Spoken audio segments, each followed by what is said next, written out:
Kansas. So we first stopped off at Amelia Earhart's home, birthplace and museum.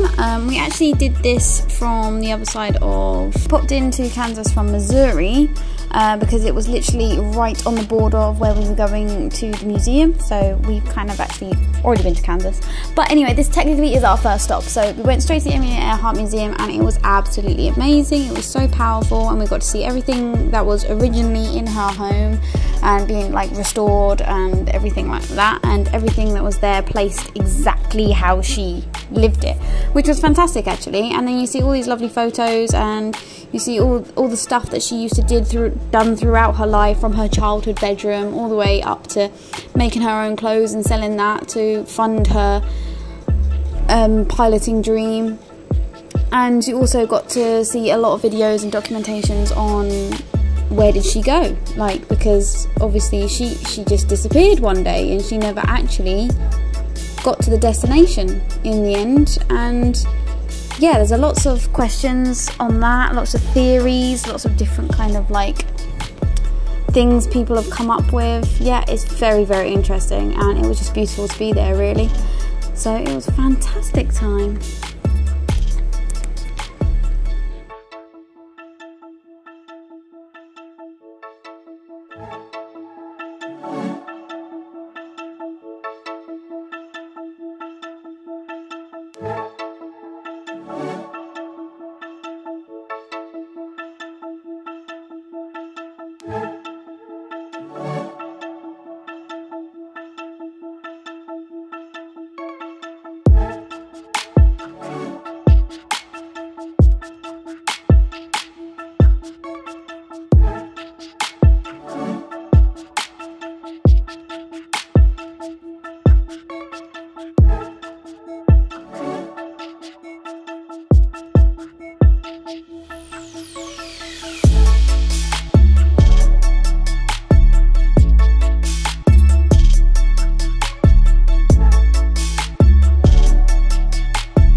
Lunch.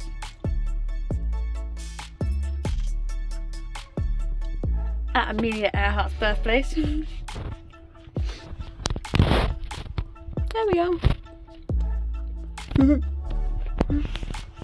Most trips just been cool places to eat. I didn't know oil could freeze. I mean, I know a washing up liquid froze, but oil?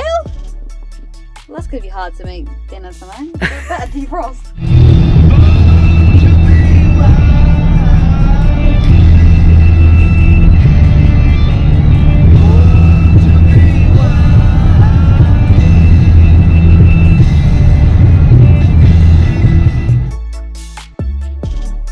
Straight back on the road, we ended up into a little town. Of course, we were going to go see the world's largest ball of twine.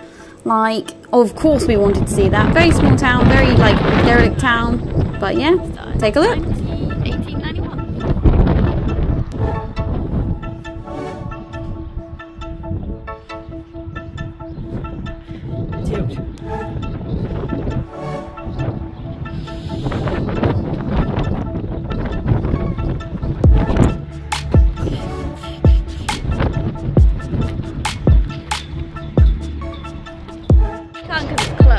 There is a ball of twine sweet shop here where you can actually add your own twine to it, so it gets bigger and bigger and bigger for every visitor, which is really cool.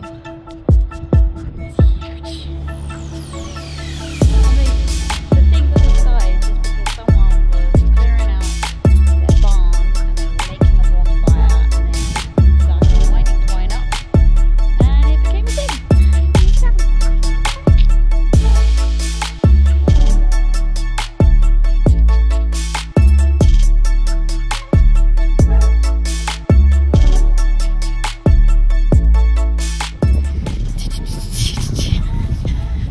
Keeper of the plains.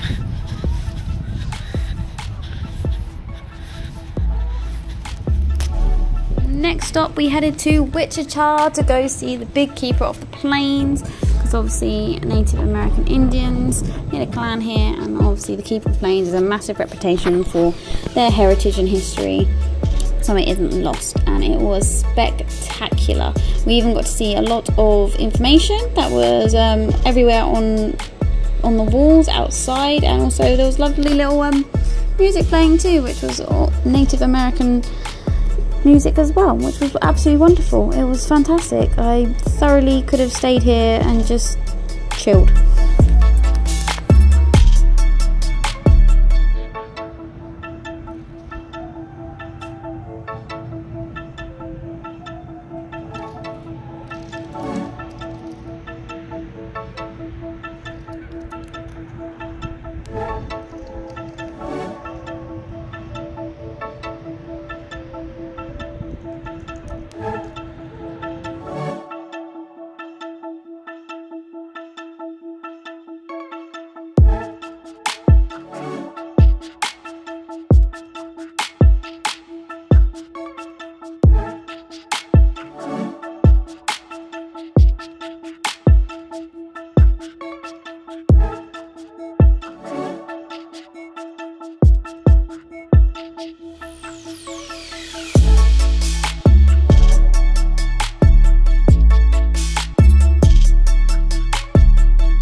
And we went back on the road again at the end of our day, and a storm was brewing.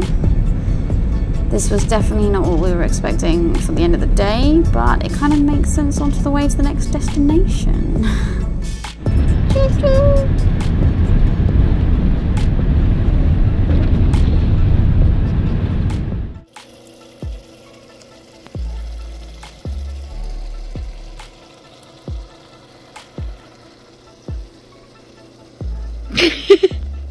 We are at Dorothy's house in Kansas.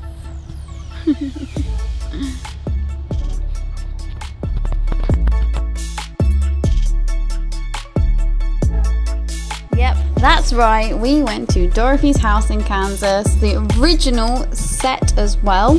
That was actually moved here to Kansas because this is obviously where it belongs from from when they filmed it, and everything inside was set up to the original film setting. So you can see Dorothy's bedroom, you can see the living room, you can see the washroom, the kitchen where Auntie M made everything, and also there's a little place for Toto as well, and it was fantastic. And you got to see everything back from that day and age as well, where when the film was set, and it was just fantastic. So we went and saw everything to do with the Wizard of Oz, and it was just really cool. And we even got to go to Oz. It's coming up.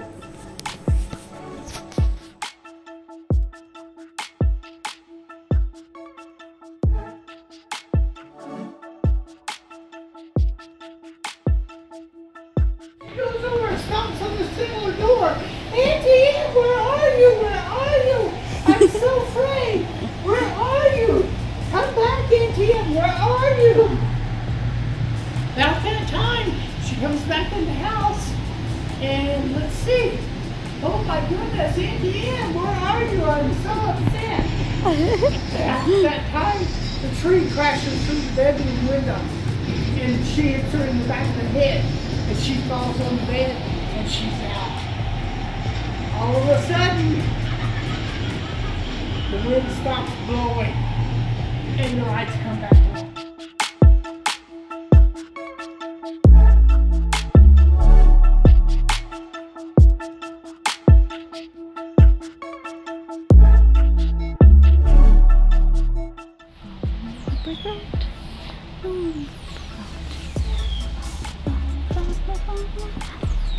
First time I came in here, I thought this was the coolest thing I ever seen.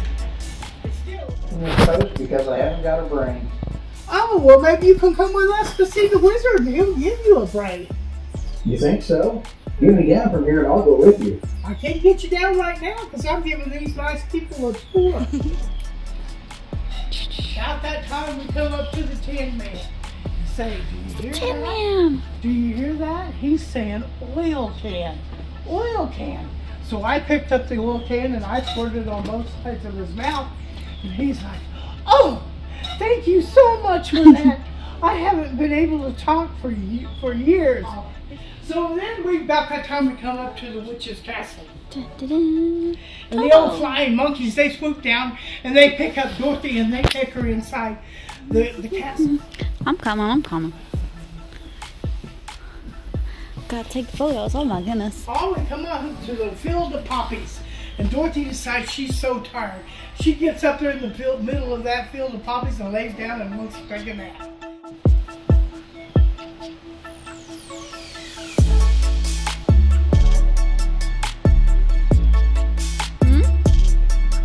That's okay, I got time. Let's go see the wizard.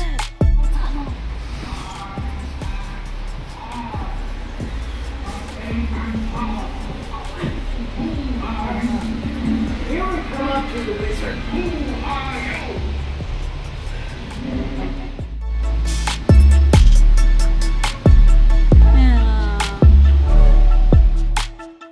This was actually probably the most coolest experience ever, because the woman who took us on our tour around the land of Oz and explained everything and showed us all the original belongings, photos of the film at the end, she just loved this place and she just made it so real for us. And she just, oh, it was brilliant, absolutely fantastic. I'd recommend anyone to go to Dorothy's house because it's just spectacular and the people who run it are just amazing. And you see so much and you get the whole experience as well. It's fantastic. So yeah, go have a look, and yeah, it's great. Just go to the Wizard of Oz, guys.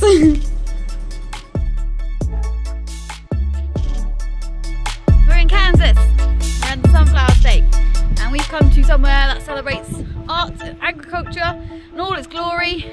So an artist has created this thing behind us. Dun, dun, dun.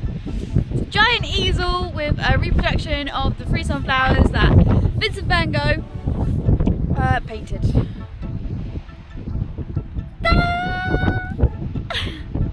It's huge! It is huge! And it's an actual painting! It's not like a blown up version of his, it's someone actually painted this. Awesome!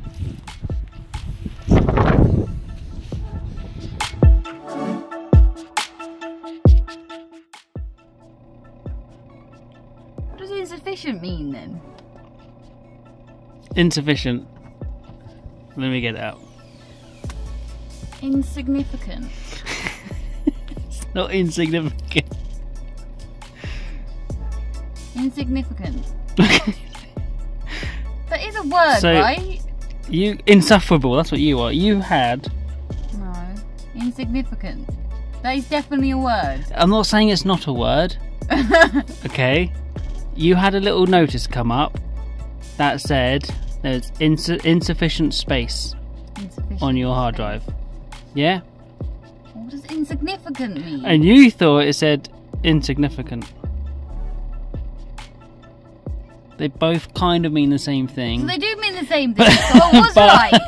But insignificant is more aimed at a person or a group of things. So it is an insignificant space. This is taking forever. I need to charge my laptop again. This has taken the whole of my battery's laptop life that I just charged, ready for our next adventures. I need a wee.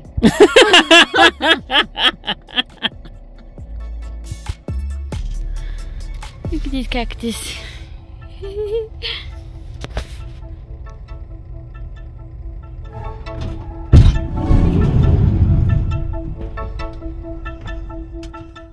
Welcome to Gunsmoke RV Park. We're in Kansas. Cute little park. Jamie's filling our water. We are off to Colorado today because it's Super Bowl Sunday. Super Bowl Sunday. We've had a shower, we're all clean. We've got to do our checks. We've got to do tires, oil, coolant, making sure they're all right for the journey. And then we're gonna fill up on water, dump all of our grey water. For everyone who doesn't know what that is, grey water is the horrible stuff that goes down the sink in the RV. So it comes out the bottom in a bucket and we dump it into this little thing here. Blech. It stinks. He's doing the dump. I'm gonna take you on a tour of our campsite. So we are on site. Well, technically we're on site 2. That's site 1. But here's our camp. It's pretty nice. It's pretty lovely. There's all stuff over here. So obviously they did have a pool that's only open in summer. And they got a shop, which is great. They got an office. This is the laundry. Go down here. There's the laundry. Then you got men's showers, women's showers, and up here you got a games room, which is pretty cool. Just have a rock where we go in. And that lets you in. Go in, flip the light on, and then we got everything in here that we need. Sinks, toilets, and their showers. As you can tell, my hair's wet, so I've just had a shower. Let's come out. Yeah, it's pretty cool. Right, we've actually got something in the laundry. So here's the laundry. I'll go in, I'll put the coat in. See, I'm not gonna tell you. There's our laundry room. And hey, just in time. And get our towels. It's like 25 cents for 10 minutes. It's great. It's fantastic.